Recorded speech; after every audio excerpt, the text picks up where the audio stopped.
औज़ुबिल्लाहि मिनश्शैतानिर्रजीम बिस्मिल्लाहिर्रहमानिर्रहीम क़ाल रब्बि इश्रह ली सदरी वयस्सिर ली अमरी वहलुल उक़दतम मिन लिसानी यफ़क़हू क़ौली व अन लैसा लिल इंसानि इल्ला मा सअ। अस्सलामु अलैकुम फ्रेंड्स, उम्मीद करता हूँ कि आप सब लोग खैरियत से होंगे और अपनी अपनी ज़िंदगियों में बहुत सारा एंजॉय कर रहे होंगे। अगेन आप लोगों को मैं अपने इस यूट्यूब चैनल पे वेलकम करता हूँ। अगर आप लोग न्यू हैं तो काइंडली मेरे इस चैनल को सब्सक्राइब कर दें, लाइक कर दें और शेयर कर दें ताकि मेरी हर आने वाली वीडियो आप लोगों तक आसानी से पहुंच सके। और अगर आप लोग जितने भी प्रीवियस लेक्चर हो चुके हैं उन तक एक्सेस हासिल करना चाहते हैं तो जब आप लोग सब्सक्राइब करेंगे तो वहाँ पे प्लेलिस्ट का ऑप्शन शो होगा। प्लेलिस्ट पे क्लिक करेंगे तो आपको 9th केमिस्ट्री के नाम से प्लेलिस्ट शो होगी। उसको ओपन करेंगे तो आप लोगों को 9th केमिस्ट्री के जितने भी लेक्चर हो चुके हैं A to Z वो सारे आप लोगों को मिल जाएंगे। बेसिकली आप लोग सब जानते हैं जिन्होंने सब्सक्राइब किया हुआ है कि मैंने यानी कि 9th केमिस्ट्री की बिल्कुल स्टार्ट से लिया हुआ है।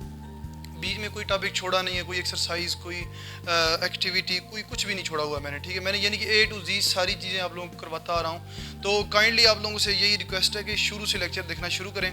बेसिकली मसला ये है कि अब ये इलेक्ट्रोकेमिस्ट्री का जो चैप्टर है ये थोड़ा सा टफ चैप्टर है, थोड़ा सा डिफ़िकल्ट चैप्टर है। अगर आप लोग डायरेक्ट ये टॉपिक यानी कि जो आज वाला लेक्चर है इसको देखना शुरू करते हैं तो मे भी बहुत सारी चीज़ें ऐसी हैं जो आप लोगों को समझ ना आ पाएँ।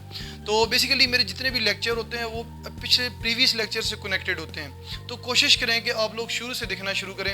यानी कि अगर आप लोग 9th केमिस्ट्री में यानी कि अभी 9th क्लास में गए हैं तो 9th केमिस्ट्री पढ़ना चाहते हैं तो आप लोग शुरू से लेक्चर देखना शुरू करें। अगर आप लोग दरमियान से देखना शुरू करेंगे तो बहुत सारी चीज़ें अगेन बता रहा हूँ कि समझ नहीं आएंगी, क्योंकि मैं बहुत ज़्यादा डीप कॉन्सेप्ट में जाता हूँ, बहुत ज़्यादा चीज़ें आप लोगों को समझाता हूँ डीप में जाके।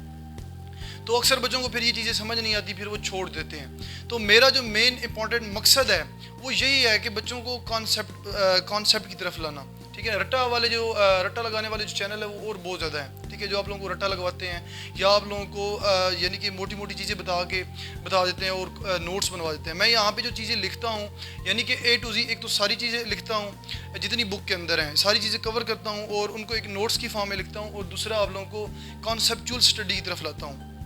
तो ये मेरा एक इम्पॉर्टेंट जो है ना वो एम है, आप कह सकते हैं। तो इस तरह जो है ना आप लोगों से यही रिक्वेस्ट है कि शुरू से देखना शुरू करें। अगर आप लोग ये 7th चैप्टर, अगर आप लोग 7th चैप्टर में से किसी टॉपिक का लेक्चर लेना चाहते हैं तो 7th चैप्टर के स्टार्ट से लेना शुरू करें, ठीक है ना। 7th चैप्टर के बिल्कुल स्टार्ट से लेना शुरू करेंगे तो तभी ये सारी चीज़ें आप लोगों को आहिस्ता आहिस्ता क्लियर होती जाएंगी। देखिए, जब भी यानी कि बुनियाद बनती है तो बुनियाद की बेस पे ही ऊपर जो है ना वो बिल्डिंग खड़ी होती है। अगर नीचे बुनियाद ही वीक हो तो आप लोगों को ऊपर जो बिल्डिंग बनेगी वो क्या होगी, वीक बिल्डिंग होगी, वो जल्दी गिर जाएगी।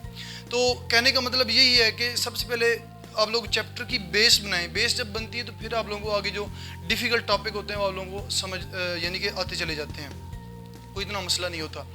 तो आज हमारा जो टॉपिक है वो बेसिकली वो क्या है, manufacture of sodium hydroxide from brine. Again बताने जा रहा हूँ कि हम जो है ना इलेक्ट्रोकेमिकल सेल कर रहे थे। इलेक्ट्रोकेमिकल सेल जो है वो इलेक्ट्रोकेमिस्ट्री की एप्लीकेशन है, ठीक है। ऑक्सीडेशन और रिडक्शन रिएक्शंस जो हमने पढ़े थे उनकी एप्लीकेशंस है इलेक्ट्रोकेमिकल सेल। अब इलेक्ट्रोकेमिकल सेल के अंदर हमने 2 सेल पढ़े थे, एक इलेक्ट्रोलिटिक सेल और दूसरा गैल्वेनिक सेल।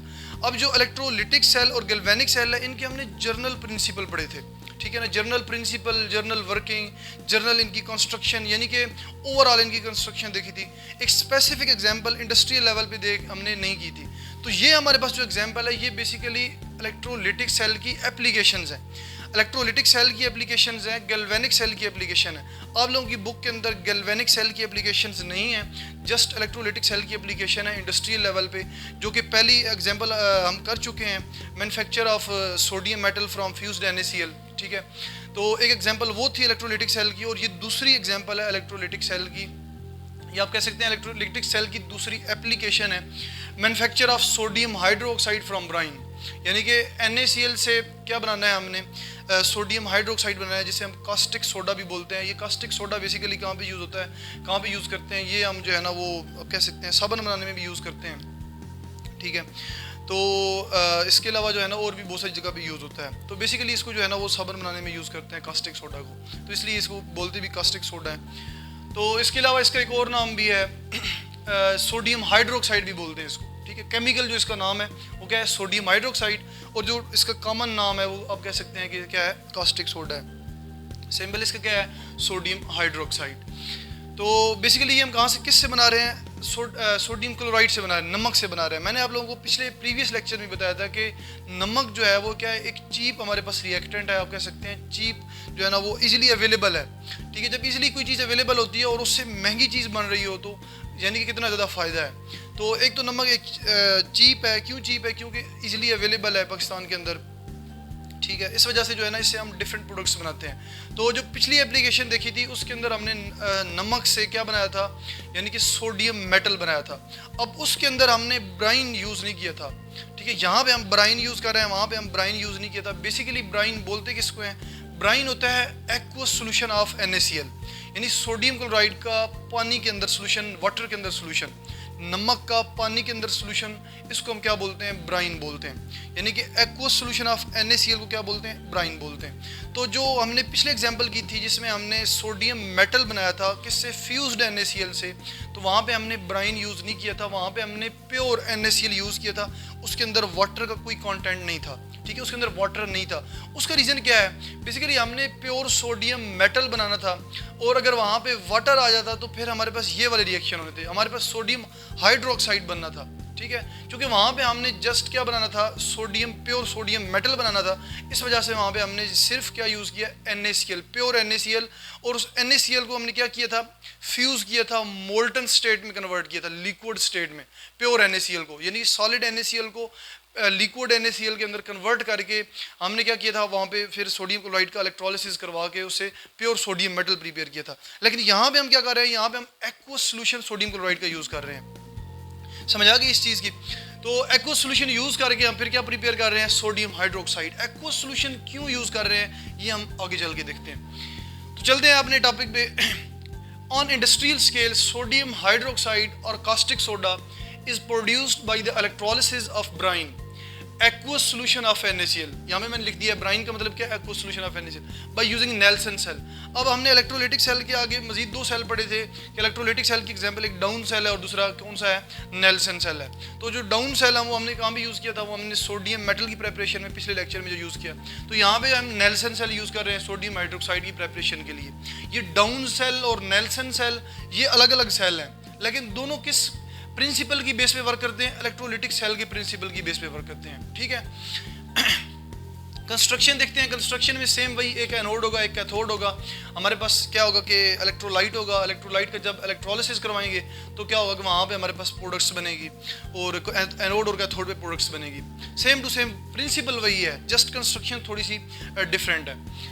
तो यहाँ पे सबसे पहले पिक्चर डायग्राम को देख लेते हैं। डायग्राम में आप देखें तो ये हमारे पास एक स्टील टैंक है। ये ओवरऑल क्या है, एक स्टील टैंक है। स्टील टैंक के अंदर हमने ये बीकर रखा हुआ है। इस बीकर के अंदर हमने यानी कि ये हमारे पास क्या है, एक डोम सा बना हुआ है और डोम के साथ ये जो अटैच है ये परफोरेटेड कैथोड अटैच है। ये जो यू शेप बना हुआ है, ये यू शेप के बाहर जो है ना वो क्या है कि आप कह सकते हैं परफोरेशन है। परफोरेशन का मतलब होता है यानी कि सुराखदार।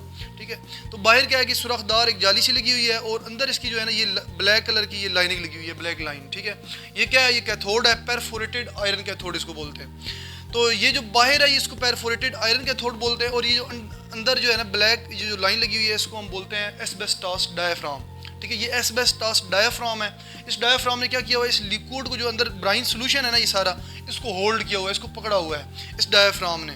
क्योंकि अगर ये हम एस्बेस्टॉस डायाफ्राम ना लगाएं तो वो जो सारा लिक्विड है ना वो सारा नीचे चला जाएगा, जाहिर है इसको होल्ड नहीं कर सकेंगे। तो एस्बेस्टॉस डायाफ्राम से इस लिक्विड को होल्ड किया हुआ है और बाहर जो है ये डॉटेड है, ये जो परफोरेटेड है ये क्या, ये कैथोड है।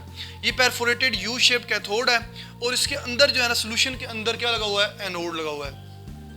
सोल्यूशन के अंदर एनोड है और क्या है, ये बाहर कैथोड है। और इस तरह जो है ना ये कैथोड को आप देखें, ये जो है ना ये साथ में कनेक्टेड है, ये इस तरह, ये इसके ऊपर नेगेटिव चार्ज है कैथोड के ऊपर और ये जो एनोड है ये जो यहाँ से निकला हुआ है इसके ऊपर क्या चार्ज है, पॉजिटिव। जब आप नेगेटिव टर्मिनल और पॉजिटिव टर्मिनल को बैटरी से कनेक्ट करेंगे तो अंदर क्या होगा, यहाँ पे इलेक्ट्रोलिसिस होगा। अब यहाँ पे ब्राइन सोल्यूशन है। ब्राइन सोल्यूशन का मतलब क्या है कि ये जो NaCl है पानी के अंदर इसका सोल्यूशन है, वाटर के अंदर इसका सोल्यूशन है। तो ये चीज़ें हमारे पास यहाँ पे आप देखें, यहाँ पे जब सोडियम हाइड्रोक्साइड बनेगा, ठीक है, यहाँ पे जब रिएक्शन होंगे एनोड और कैथोड पे, जब आप इलेक्ट्रोलिसिस करवाएंगे तो सोडियम हाइड्रोक्साइड बनेगा। सोडियम हाइड्रोक्साइड यहाँ से परकुलेट होगा। परकुलेट का मतलब होता है कि ड्रॉप बाई ड्रॉप गिरना, ठीक है। ड्रॉप बाई ड्रॉप कोई चीज़ जब गिरती है, आप कोई कपड़ा ले लें, कपड़े के अंदर से जो है ना पानी जब आप गुजारते हैं तो वो ड्रॉप बाई ड्रॉप नीचे गुजरता है, ठीक है। तो यहाँ से ड्रॉप बाई ड्रॉप जो है ना वो गिरते रहेंगे यहाँ पे सोडियम हाइड्रोक्साइड की। तो ये आपके पास क्या है, फिर सोडियम हाइड्रोक्साइड का सोल्यूशन बन जाएगा। ये नीचे आपके पास सोडियम हाइड्रोक्साइड का सोल्यूशन होगा, जिसे आप कॉस्टिक सोडा का सोल्यूशन भी बोलते हैं। इसके अलावा ये क्या है, ड्रॉपिंग ऑफ सोडियम हाइड्रोक्साइड है। ये कैच बेसिन है। कैच बेसिन का मतलब है कि जिसके अंदर जो है ना हम इकट्ठा कर रहे हैं सोडियम हाइड्रोक्साइड को। इसके अलावा ये परफोरेटेड आयरन कैथोड है बाहर, और ये यहाँ पे अच्छा यहाँ पे हाइड्रोजन गैस भी प्रोड्यूस होनी है। वो हाइड्रोजन गैस यहाँ से निकल के ऊपर जो है ना ये निकल जाएगी, यहाँ से हाइड्रोजन गैस आउटलेट है यहाँ पे। इसके अलावा इसी डोम के ऊपर जो है ना साइड से एक सुराख है, एक पाइप लगा हुआ है जहाँ से क्लोरीन गैस आउटलेट होगी, यहाँ से क्लोरीन गैस भी प्रोड्यूस होगी। वो कैसे प्रोड्यूस होगी ये आगे चल के देखते हैं। ये जो एनोड है ये ग्रेफाइट का बना हुआ है, ग्रेफाइट एनोड या कार्बन एनोड। इसके अलावा ये ब्राइन सोल्यूशन है अंदर, और ये बाहर के अंदर जो ब्लैक लाइनिंग है ये क्या है, एस्बेस्टॉस डायाफ्राम है। ये सारी एक हमारे पास एक पूरा सेल की जो है ना वो एक डायग्राम है। जनरली मैंने आप लोगों को समझा दी है। अब आगे चलते हैं कि सेल वर्क किस तरह करता है। अच्छा, सबसे पहले जो है ना ये थ्योरी थोड़ी सी देख लें कंस्ट्रक्शन की। द सेल कंसिस्ट ऑफ, अच्छा जब ये आप लोग ना सारी चीज़ समझ लेते हैं तो फिर आप इसको अपनी वर्डिंग में भी लिख सकते हैं। ओवरऑल यानी कि बाहर से शुरू करना है और अंदर तक जो है ना यानी कि सेल की सारी चीज़ें एक्सप्लेन करनी है। चलते हैं। The cell consist of steel tank in which graphite anode is suspended in the centre of U shaped perforated iron cathode. Steel tank है जिसके अंदर एनोड सेंटर में यानी कि यू शेप्ड आयरन कैथोड के सेंटर में एनोड क्या किया है, सस्पेंड किया हुआ है, लटका हुआ है। This cathode is internally lined with asbestos diaphragm. ये जो कैथोड है आयरन कैथोड, ये इंटरनली ब्लैक लाइन से क्या है यानी कि एस्बेस्टॉस डायाफ्राम से इंटरनली लाइन किया हुआ है। इसके बाद लाइंड का मतलब होता है कि अंदर से जोड़ा हुआ है, ठीक है ना। The brine solution is present inside the iron cathode. ये आयरन कैथोड या डायफ्राम के अंदर हमारे पास क्या है, ब्राइन सोल्यूशन है। आगे चलते हैं। वर्किंग ऑफ नेल्सन सेल, ये वर्क कैसे करता है। जब आप इलेक्ट्रोलिसिस यानी कि बैटरी की टर्मिनल को जोड़ेंगे, इलेक्ट्रोलिसिस होगा तो फिर कौन कौन से रिएक्शंस होंगे, वो कैसे वर्क करेगा ये देखते हैं। As the brine solution have sodium positive ion, chloride ion, H positive ion and hydroxyl ion. जब आप सोडियम क्लोराइड को पानी के अंदर जो है ना क्या करते हैं, आयनाइज करते हैं या मिक्स करते हैं या सॉल्युबलाइज करते हैं, तो बेसिकली यहाँ पे 4 किस्म के आयन्स होते हैं। 2 एनाइन होंगे और 2 कैटाइन होंगे। एक सोडियम पॉजिटिव कैटाइन होगा और एक H पॉजिटिव कैटाइन होगा। दूसरी साइड पे एनाइन कौन कौन से होंगे, एक हाइड्रोक्सल एनाइन होगा और दूसरा क्लोराइड एनाइन होगा। समझ आ गई है। ये कैटाइन है, एनाइन है, ये कैटाइन है और ये एनाइन है। समझ आ गई है। तो आगे चलते हैं। These ion move towards their respective electrodes. ये जो आयन है ये रेस्पेक्टिव इलेक्ट्रोड्स का मतलब क्या है कि जो कैटाइन होगा वो किस पे जाएगा, कैथोड पे जाएगा, और जो एनाइन होगा वो एनोड पे जाएगा। समझ आ गई है। यानी कि अपने रेस्पेक्टिव इलेक्ट्रोड्स की तरफ मूव करेंगे। अब यहाँ पे अच्छा, and redox reaction takes place, और क्या होगा, रिडॉक्स रिएक्शन होगी। अब यहाँ पे आप देखें, यहाँ पे 4 आयन है टोटल, जिसमें 2 एनाइन है और 2 कैटाइन है। अब आप सोच रहे होंगे कि दोनों कैटाइन मूव करेंगे और दोनों एनाइन मूव करेंगे। नहीं, ऐसा नहीं होगा। यहाँ पे आप देखें, सबसे पहले कैटाइन का कंपैरिजन करते हैं। ये सोडियम पॉजिटिव कैटाइन है और दूसरा ये H पॉजिटिव कैटाइन है। दोनों में से बड़ा कैटाइन कौन सा है? दोनों में से बड़ा कैटाइन जो है वो कौन सा कैटाइन है? सोडियम कैटाइन है। अब जो बड़ा कैटाइन होगा, जाहिर है जो बड़ी चीज़ होती है वो आहिस्ता मूव करती है, वो आहिस्ता चलती है। जो छोटी चीज़ होती है जिसका साइज़ छोटा होता है वो बड़ी जल्दी मूव करती है। तो इस सोल्यूशन के अंदर सोडियम कैटाइन भी हैं और ये H पॉजिटिव कैटाइन भी हैं। तो H पॉजिटिव कैटाइन चूँकि इनका साइज़ कम है तो ये बड़ी जल्दी एनोड की तरफ जाएंगे, कैथोड की तरफ जाएंगे, सॉरी। बड़ी जल्दी कैटाइन जो है, ये जो H पॉजिटिव कैटाइन है, सोडियम कैटाइन के मुकाबले में जल्दी कैथोड पे जाएंगे। क्यों? क्योंकि इनका साइज़ छोटा है। और सोडियम कैटाइन जो है ना, ये फिर क्या करेंगे, यानी कि ये आहिस्ता मूव करेंगे। इनके पहुंचने से पहले जो है ना H पॉजिटिव कैटाइन पहुंच जाएंगे वहाँ पे।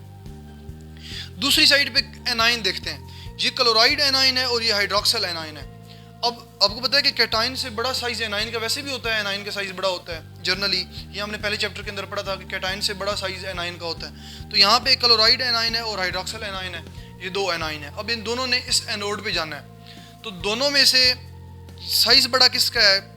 हाइड्रोक्सल का। ये जो हाइड्रोक्सल एनाइन है ना, इसका साइज़ बड़ा है किससे? इस क्लोराइड एनाइन से। जब इन दोनों में से, दोनों एनाइन में से हाइड्रोक्सल का साइज़ बड़ा है तो फिर जो है ना जल्दी मूव कौन करेगा? फिर क्लोराइड मूव करेगा। ज़ाहिर है फिर क्लोराइड जो है एनाइन है ये एनोड पे मूव करके किसके अंदर कन्वर्ट हो जाएगा, क्लोरीन गैस के अंदर कन्वर्ट हो जाएगा। समझ आ गई है। इन दोनों एनाइन में से क्लोराइड एनाइन चूँकि इसका साइज़ कम है ये जल्दी मूव करेगा, एनोड के ऊपर जल्दी आएगा, ठीक है ना। जल्दी आएगा तो क्या होगा कि ये क्लोरीन गैस के अंदर कन्वर्ट हो जाएगा, अपने इलेक्ट्रॉन लूज कर देगा और ऑक्सीडेशन शो करेगा, ठीक है, ऑक्सीडेशन रिएक्शन होगा। दूसरी साइड पे क्या होगा कि जो H पॉजिटिव आयन होंगे ये H पॉजिटिव आयन कैथोड पे जाएंगे, कैटाइन जो है कैथोड पे जाएगा और कैथोड पे जाके किस में कन्वर्ट हो जाएगा, हाइड्रोजन गैस के अंदर कन्वर्ट हो जाएगा। इस तरह हाइड्रोजन गैस प्रोड्यूस होगी और क्लोरीन गैस प्रोड्यूस होगी। अब बात आ गई हाइड्रोक्सल आयन की, हाइड्रोक्सल एनाइन की और सोडियम कैटाइन की। अब चूंकि एक तो ये मूव नहीं कर सकते, यानी कि आसानी से मूव नहीं कर सकते, इनको थोड़ी सी देर लगनी है इलेक्ट्रोड्स पे जाने के लिए। जब ये H पॉजिटिव कैटाइन और क्लोराइड एनाइन जब निकल जाएंगे बीच में से, अपने अपने इलेक्ट्रोड्स पे चले जाएंगे, तो पीछे हाइड्रोक्सल एनाइन और सोडियम कैटाइन ही बच जाएंगे। और ये क्या है, अपोजिट आयन एक दूसरे को अट्रैक्ट करेंगे, एक तो अट्रैक्ट करेंगे और दूसरा जो है ना ये इस पर जा नहीं सकेंगे इलेक्ट्रोड्स पे, तो इस वजह से ये आपस में अट्रैक्ट करके क्या बना देंगे, सोडियम हाइड्रोक्साइड बना देंगे। और सोडियम हाइड्रोक्साइड यहाँ से यानी कि लिक्विड फॉर्म में नीचे से क्या हो गए, निकलते जाएंगे यहाँ से। अब समझ आ गई है कि ये सोडियम कैटाइन और हाइड्रोक्सल एनाइन ये एनोड इलेक्ट्रोड की तरफ मूव क्यों नहीं करते, यानी कि अपने कोरस्पॉन्डिंग या रिस्पेक्टिव इलेक्ट्रोड्स की तरफ ये दो आयन क्यों नहीं जाते, ठीक है ना। उसका रीज़न मैंने आप लोगों को बता दी कि इनके साइज़ बड़ा है, इनके पहुंचने से पहले ये क्लोराइड आयन और H पॉजिटिव आयन ये अपने रिस्पेक्टिव इलेक्ट्रोड्स पे पहुंच जाते हैं। ये रीज़न बुक के अंदर नहीं लिखा हुआ, आप लोगों के टॉपिक के अंदर नहीं लिखा हुआ, लेकिन आप लोगों में से बहुत सारे बच्चे ऐसे हैं जो कि बहुत ही इंटेलिजेंट है और उनके जहन में ये क्वेश्चन आता भी है कि जब ये 4 एनाइन और कैटाइन है यहाँ पे, ठीक है ना, तो ये यानी कि सोडियम कैटाइन और हाइड्रोक्सल एनाइन ये क्यों नहीं मूव करते रिस्पेक्टिव इलेक्ट्रोड्स की तरफ। तो उसका रीज़न मैंने बता दिया अभी यहाँ पे। अब आगे चलते हैं कि यहाँ पे क्लोराइड एनाइन जो है ना ये क्या करेगा, एनोड पे जाके अपने इलेक्ट्रॉन लूज़ करेगा और किस में कन्वर्ट हो जाएगा, क्लोरीन गैस के अंदर। वही रिएक्शन है जो ऑलरेडी हम पढ़ चुके हैं। जो H पॉजिटिव आयन है ये किस पे जाएगा, ये कैथोड के ऊपर जाएगा, कैटाइन है इसलिए कैथोड पे जाएगा, कैथोड पे जाके इलेक्ट्रॉन गेन करेगा, इलेक्ट्रॉन गेन करके किस में कन्वर्ट हो जाएगा, हाइड्रोजन गैस के अंदर कन्वर्ट हो जाएगा। और इस तरह क्या होगी वहाँ पे रिडक्शन, इस तरह कैथोड पे रिडक्शन होगी और एनोड पे ऑक्सीडेशन होगी, लॉस ऑफ इलेक्ट्रॉन होगा। और बाकी सोडियम पॉजिटिव और हाइड्रोक्सल आयन ये आपस में रिएक्ट करके सोडियम हाइड्रोक्साइड बना देंगे और ये सोडियम हाइड्रोक्साइड नीचे परकुलेट होगा, ड्रॉप बाई ड्रॉप गिरेगा कैच बेसिन के अंदर और यहाँ से हम कैच बेसिन से इसको बाहर निकाल लेंगे। समझ आ गई इस चीज़ की। अब चलते हैं थ्योरी की तरफ। As chloride ion move towards anode and loses its electron and convert into chlorine gas rises into the dome at the top of the cell. क्या होगी, यहाँ पे क्लोरीन गैस प्रोड्यूस होगी और ये क्लोरीन गैस क्या होगी, यानी कि ऊपर राइज होगी यहाँ पे, ये यहाँ से जो है ना निकलती जाएगी, ये क्लोरीन गैस आउटलेट है यहाँ पे। उसके बाद similarly the H positive ion move towards cathode and gets reduced by gaining electrons. इसके अंदर जो H पॉजिटिव आयन होंगे वो इसके किस पे जाएंगे, इस कैथोड पे जाएंगे। कैथोड पे जाएंगे तो क्या प्रोड्यूस होगी, हाइड्रोजन गैस प्रोड्यूस होगी। अब चूंकि देखें यहाँ पे ये जो कैथोड है ये बाहर की तरफ है, अब कैथोड बाहर की तरफ है तो हाइड्रोजन गैस यानी कि यहाँ पे हाइड्रोजन गैस होगी इधर, ठीक है ना, यहाँ पे हाइड्रोजन गैस होगी और इस वजह से इसका पाइप जो है ना बाहर वाली साइड पे रखा हुआ है, यहाँ से हाइड्रोजन गैस निकलेगी। हाइड्रोजन गैस अंदर नहीं आएगी, हाइड्रोजन गैस चूंकि कैथोड बाहर की तरफ है तो H पॉजिटिव आयन कैथोड पे जाएंगे और बाहर से हाइड्रोजन गैस प्रोड्यूस होगी और ये बाहर से निकल जाएगी। अब समझ आ गई इस चीज़ की। Similarly, the H positive ion move towards cathode and gets reduced by gaining electrons. The remaining sodium positive and hydroxyl react to form NaOH sodium hydroxide which percolate into catch basin. The reaction are given below. अब क्या है कि ये सारी चीज़ें हमने इसकी working भी पढ़ ली है, जस्ट रिएक्शन लिखने हैं कि एनोड के ऊपर रिएक्शन कौन सा हो रहा है, कैथोड के ऊपर रिएक्शन कौन सा हो रहा है, ओवरऑल रिएक्शन क्या है। तो ये सारी चीज़ें आप लोगों ने ऑलरेडी की हुई हैं, जनरली बता देता हूँ। Brine ionises to produce ions. जब आप नमक को पानी के अंदर सॉल्युबलाइज करते हैं, हल करते हैं, तो ये आयन बनते हैं। ये NaCl सॉलिड फॉर्म में होगा, जब पानी के अंदर आप इसको हल करेंगे तो यहाँ पे आप जो है ना वाटर भी लिख लें, तो जब आप इसको वाटर के अंदर सॉल्युबलाइज करेंगे तो ये 2Na पॉजिटिव और 2Cl नेगेटिव। यहाँ पे अब लिक्विड नहीं लिखा, यहाँ पे एक्वस लिखा हुआ है। एक्वस का मतलब क्या है कि पानी के अंदर ये सोडियम और क्लोराइड के आयंस हैं, ठीक है ना। एक्वस का मतलब ये है, जहाँ पे भी एक्वस लिखा होगा उसका मतलब क्या होगा कि ये पानी के अंदर इसके जो है ना आयंस बने हुए हैं। और अगर सिंपल लिक्विड लिखा हुआ है तो उसका मतलब क्या है कि ये मोल्टन स्टेट में या फ्यूज स्टेट में। रिएक्शन एट एनोड, एनोड के ऊपर रिएक्शन क्या होगा, ऑक्सीडेशन होगी। ये जो क्लोराइड आयन है, ये क्लोराइड आयन एनोड के ऊपर जाएंगे और क्लोरीन गैस के अंदर कन्वर्ट होंगे और साथ में 2 इलेक्ट्रॉन जो है ना वो लूज़ करेंगे। ये 2 इलेक्ट्रॉन कैथोड पे जाएंगे बैटरी के ज़रिए, जो कि साथ में करंट भी प्रोड्यूस हो रहा होगा। तो रिएक्शन एट कैथोड, कैथोड पे जो है ना जो H पॉजिटिव आयन जा रहे होंगे वो H positive ion aqueous form में होंगे और ये इलेक्ट्रॉन ले के कैथोड से किस में कन्वर्ट हो जाएंगे, नेसेंट हाइड्रोजन, ये बड़ी रिएक्टिव हाइड्रोजन गैस होती है, इसमें कन्वर्ट हो जाएंगे। और चूंकि ये हाईली रिएक्टिव होती है इस वजह से ये किस में कन्वर्ट हो जाएगी, हाइड्रोजन गैस के अंदर कन्वर्ट, H2 मॉलिक्यूलर फॉर्म में कन्वर्ट हो जाएगी। ये एटॉमिक फॉर्म में और आगे मॉलिक्यूलर फॉर्म में कन्वर्ट हो जाएगी। उसके बाद ओवरऑल रिएक्शन क्या है हमारे पास, ओवरऑल रिएक्शन ये है कि सोडियम क्लोराइड को वाटर के अंदर सॉल्युबलाइज किया, सॉल्युबलाइज करने के बाद जैसे ही इलेक्ट्रोलिसिस करवाया तो साथ में हाइड्रोजन गैस प्रोड्यूस हुई, ये हाइड्रोजन गैस और साथ में ये क्लोरीन गैस, और ये हमारे पास क्या प्रोड्यूस हुआ, NaOH प्रोड्यूस हुआ, सोडियम हाइड्रोक्साइड। ये सोडियम हाइड्रोक्साइड जो है ना यहाँ ऊपर कहीं भी नहीं लिखा हुआ, उसका मतलब क्या है कि हमारे पास जो प्रोडक्ट बन रही है 2Na पॉजिटिव और 2Cl नेगेटिव, ठीक है ना, वो क्या 2OH नेगेटिव, तो क्या बना रहे हैं, सोडियम हाइड्रोक्साइड एक्वस फॉर्म। अब यहाँ पे भी एक्वस फॉर्म लिखा हुआ है, तो आप लोग कह सकते हैं कि यहाँ पे एक्वस फॉर्म क्यों लिखा हुआ है, तो इसका मतलब ये है कि पानी के ना वाटर के कुछ ना कुछ मॉलिक्यूल जो है ना वो साथ नीचे परकुलेट होते रहेंगे कुछ ना कुछ, ठीक है ना। ये 100% प्रोडक्ट, कोई भी प्रोडक्ट है वो 100% प्योर नहीं होती, कोई भी प्रोडक्ट है वो 99.9% हो सकती है लेकिन 100% नहीं हो सकती, उसके अंदर कुछ ना कुछ इम्प्योरिटीज हो सकती हैं। तो जो सोडियम हाइड्रोक्साइड यहाँ से परकुलेट हो रहा है तो उसके अंदर वाटर के कुछ ना कुछ मॉलिक्यूल होंगे, इस वजह से यहाँ पे इन्होंने एक्वस लिख दिया है। तो ये जो सेल था या जो हमारे पास मैन्युफैक्चरिंग थी किसकी, कास्टिक सोडा की। अब ये कास्टिक सोडा जो है ये फिर आगे साबुन बनाने के लिए यूज़ करते हैं। इंडस्ट्री जो साबुन बनाने वाली इंडस्ट्री हैं वो फिर उनको जो है ना वो ले जाती हैं सोडियम हाइड्रोक्साइड और वहाँ पे जो है ना फिर फैटी एसिड के साथ रिएक्शन करवा के एसिड जो है ना साबुन बनाते हैं डिफरेंट किस्म का। तो इस तरह जो है ना हमारे पास ये केमिस्ट्री वर्क करती है, बड़ी डिटेल में आप लोगों को मैंने समझाया है। उम्मीद करता हूँ ये सारी चीज़ें आप लोगों को समझ आ चुकी होंगी। अगर स्टिल किसी का क्वेश्चन हो तो वो कमेंट सेक्शन के अंदर क्वेश्चन करें, इंशाल्लाह मैं उसको रिप्लाई करूँगा। तो तभी तक के लिए मैं अपना जो है ना वो तभी तक के लिए आप लोग अपना ख्याल रखिएगा। अगर कोई क्वेश्चन हुआ, अगेन बार बार कहता हूँ कि यार आप लोगों का कोई क्वेश्चन अराइज हो तो पूछने में जो है ना वो बिल्कुल शर्म महसूस ना करें, ठीक है ना। आप लोग जितना पूछेंगे इतना सीखेंगे, तो क्वेश्चन जो है ना वो ज़रूर पूछिएगा, ठीक है। तो इसी के साथ मैं अपना लेक्चर एंड करता हूँ, इंशाल्लाह मिलते हैं नेक्स्ट लेक्चर में। तो इसी के साथ ही अल्लाह हाफिज़।